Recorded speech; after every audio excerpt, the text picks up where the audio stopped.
The topic of suicide, a serious health problem that can have some long-lasting effects on individuals and their families. One Bahamian clinical psychologist speaking with Eyewitness News on this issue, Tracey Smith, has more on this. On the heels of two separate suicides reported here in New Providence just days apart, clinical psychologist Dr. Tracey King is calling on the government to do more to decentralize mental health in the Bahamas. On Saturday, a German construction worker was found hanging from tie straps at the site. Just days before that, a man was found near his residence in eastern New Providence hanging from cables. All individuals within the country, because not only persons in New Providence are suffering mental health issues.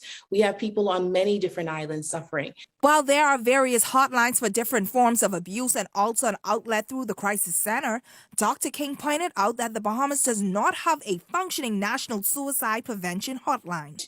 I have always taken the position that the Bahamas needs a dedicated helpline for persons that are in suicidal crisis, because the research indicates that those individuals that seek out help in that middle of crisis means that we might have the possibility of saving their life. Notably, back in 2020, the country saw a 38% increase in suicide. Dr. King says that studies have shown persons as young as 6 years old can have suicidal thoughts, stressing that suicide does not discriminate one's age, sex, nationality, or gender.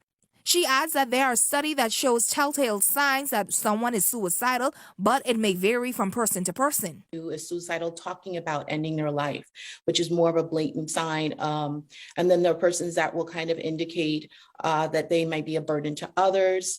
Other warning signs may be a drastic change in a person's personality or behavior, such as withdrawing from persons, feeling extreme shame and guilt, not wanting to be a burden to others. Dr. King says that the presentation of the mental health bill in Parliament is a step in the right direction to address the taboo topic in the country. Quite a lot of strides to continue to make.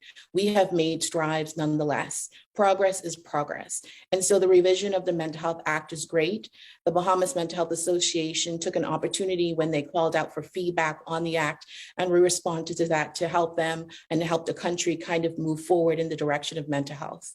Tracey Smith, Eyewitness News.